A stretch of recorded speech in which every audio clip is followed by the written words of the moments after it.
Vamos continuar o nosso passeio pelas regiões do Brasil, agora na região Centro-Oeste. A região Centro-Oeste é formada pelos estados de Goiás, Mato Grosso do Sul e pelo Distrito Federal, onde está situada a cidade de Brasília.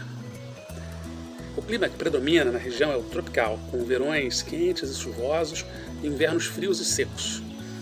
Na porção norte da região Centro-Oeste, a zona natural de transição para a floresta amazônica, ocorre o clima equatorial, com temperatura e umidade elevadas. Na porção sul do Mato Grosso do Sul, ocorre o clima tropical de altitude, que registra temperaturas um pouco mais baixas. A paisagem do Centro-Oeste é marcada pela presença de planaltos com a ocorrência de chapadas e cavernas, como a Chapada dos Guimarães, e por áreas de planície, onde há o Pantanal mato-grossense, grande área de campos inundáveis que abriga muitas espécies de seres vivos que só se desenvolvem ali. O Cerrado é uma formação vegetal brasileira que originalmente se estendia por quase toda a porção central do país. O avanço da agropecuária e o crescimento das cidades levaram à devastação do Cerrado. Hoje ele se limita a parte da região Centro-Oeste, ocorrendo também em trechos do Sudeste, do Nordeste e do Norte do Brasil, mas são sempre trechos pequenos. Árvores de troncos e galhos retorcidos e de casca grossa, bem como arbustos e vegetação rasteira, são típicos dessa paisagem, que abriga uma enorme variedade de espécies vegetais como a açucena, a mangabeira e o pequizeiro. O Cerrado também abriga grande diversidade de espécies animais, como o nosso lobo-guará, que agora está bem na moda por causa da nota de R$200. Assim como a ema, que também está bem na moda, por causa de uma bicada que ela deu a um certo presidente, o veado campeiro e o tamanduá-bandeira. A expansão das atividades agropecuárias, a mineração, a extração de madeira, a prática da queimada vem provocando a contaminação dos rios e o esgotamento do solo do Cerrado, ameaçando de extinção várias espécies de sua fauna e flora, dificultando a sobrevivência das comunidades tradicionais que dependem dessa formação vegetal. As queimadas elas podem ser naturais ou antrópicas. Antrópicas são queimadas causadas pela ação dos seres humanos, antropos humano. Quando antrópicas, geralmente elas objetivam a limpeza do terreno para a prática da agropecuária. Vira e mexe, essas queimadas perdem o controle porque a mata é muito seca, sobretudo em determinadas épocas do ano, como a primavera, por exemplo, que é uma época bastante seca na região, e aí os incêndios são devastadores e os prejuízos para a natureza são incalculáveis. A planície do Pantanal. O Pantanal é um bioma associado a uma grande planície inundável que ocupa parte dos estados do Mato Grosso e do Mato Grosso do Sul. Mais especificamente, o sudoeste do Mato Grosso e o noroeste do Mato Grosso do Sul. A existência de períodos de cheia e de vazante marca a paisagem do Pantanal. Os períodos de cheia ocorrem principalmente entre os meses de novembro e fevereiro e são caracterizados pelas chuvas. Rios e lagoas transbordam e inundam a maior parte do Pantanal. Os períodos da vazante são os de seca e ocorrem principalmente entre julho e agosto, quando as águas começam a baixar. Algumas áreas do Pantanal mantêm-se alagadas permanentemente, pois as águas não conseguem escoar por causa da pouca inclinação do terreno. Lembra que é uma planície, né? Uma área de planície bem baixinha, bem ralinha assim, e de muitas nascentes. O Pantanal é formado por uma vegetação muito variada. Nela a gente encontra cerrado, campo, floresta tropical e até vegetação aquática.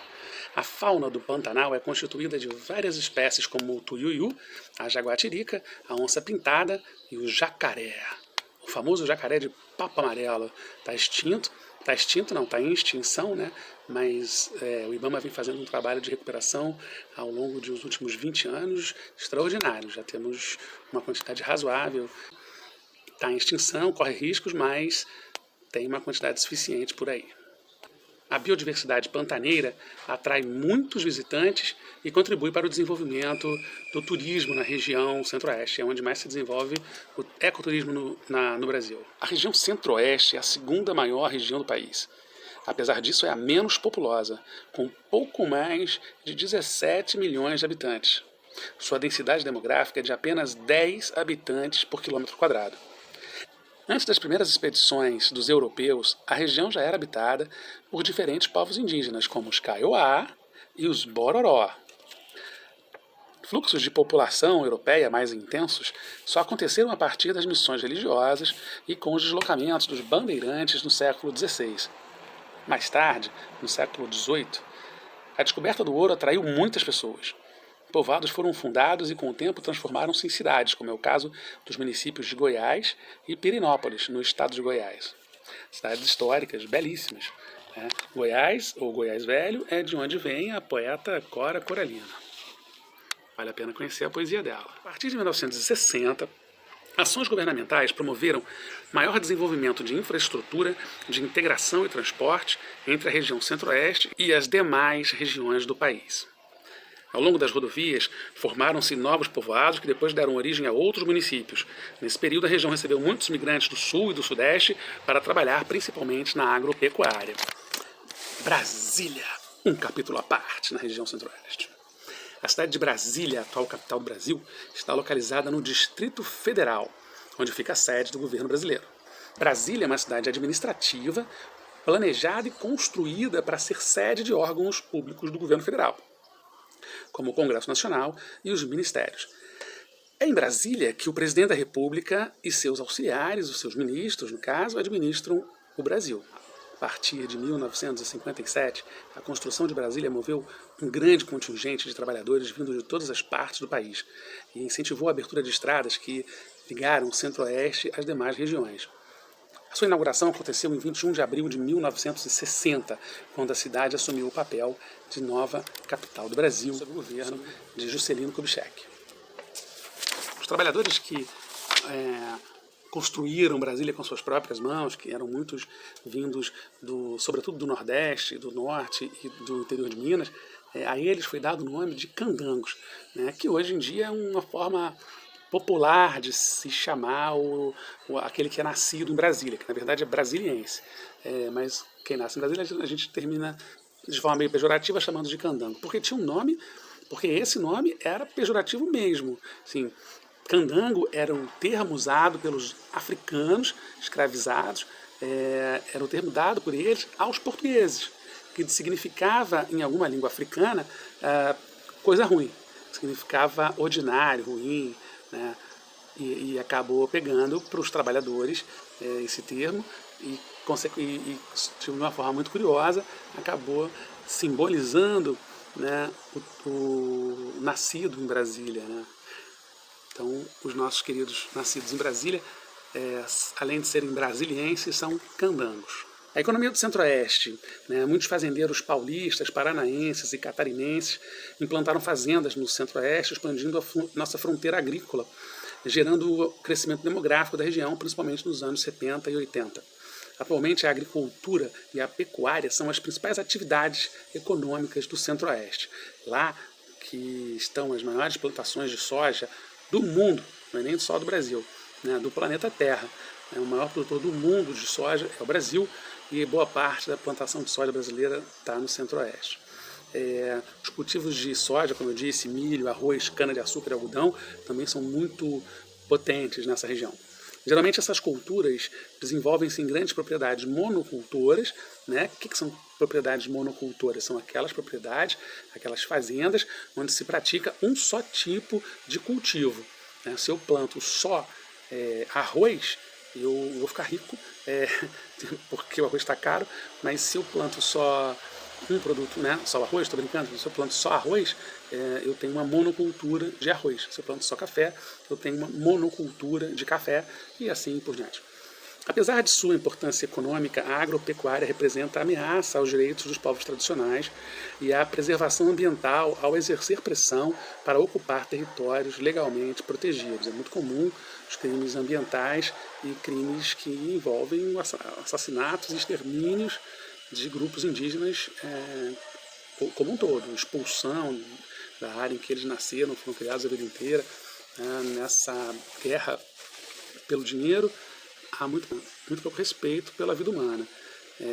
Cabe aos governos impedir que isso aconteça, encontrar soluções para que não haja extermínio de povos que são milenares, na verdade, que estavam aqui muito antes da gente chegar, muito antes dos portugueses chegarem, né, muito antes da colonização.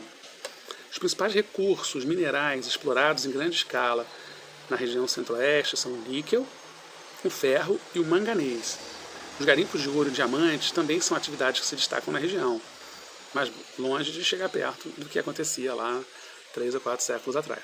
A extração de madeira ocorre principalmente no estado do Mato Grosso, em áreas nativas da floresta amazônica. Lembrem que lá no norte do Mato Grosso a gente ainda tem uma forte preponderância ali de uma vegetação amazônica. Tá? Na maioria das vezes, as atividades extrativistas ocorrem de forma predatória, causando impactos sociais e ambientais.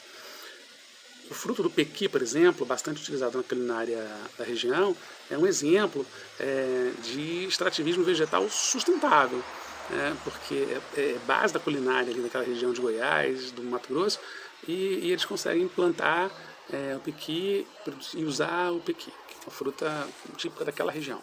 Tá? A influência do ritmo das águas na vida pantaneira. O habitante do Pantanal é conhecido como pantaneiro. Suas principais atividades estão ligadas à criação de gado e à pesca, e seu modo de vida está adaptado ao ritmo das águas. Antes de iniciar o período das cheias, o gado é conduzido em comitivas para áreas onde há terrenos mais altos, não inundáveis. Durante as cheias, os rios transbordam e alagam grandes áreas, formando muitas lagoas. Algumas dessas lagoas permanecem mesmo no período das vazantes, enquanto outras secam. Quando as águas baixam, o capim brota e forma novas pastagens, então é hora de o gado voltar. Mas o desmatamento pode causar a extinção de diversas espécies. O desenvolvimento das atividades agropecuárias é uma das causas do desmatamento do cerrado. Ao limpar o terreno para constituir ou ampliar áreas de cultivo e de pastagem, fazendeiros costumam desmatar diversas extensões, vastas extensões de vegetação nativa do cerrado. E, além do risco, claro, às espécies vegetais, o desmatamento pode levar à extinção de animais e de outros seres vivos, porque destrói o ambiente onde vivem, eliminando os elementos necessários à manutenção das espécies. Por exemplo, se determinada planta que serve de alimento para um animal for destruída, esse animal encontrará dificuldade de se alimentar e pode morrer de fome. Sem esse animal, outros que dele se alimentam também poderão morrer e assim sucessivamente. No Cerrado, o lobo-guará e o tamanduá-bandeira, entre outros, são espécies ameaçadas de extinção. Por hoje é só. Região Centro-Oeste. Vale buscar informações na internet, em diversos sites, em diversos lugares. Tem muita coisa legal para se conhecer, muitas paisagens lindíssimas para ver e muitas questões ambientais absolutamente importantes para a gente se engajar. Até a próxima!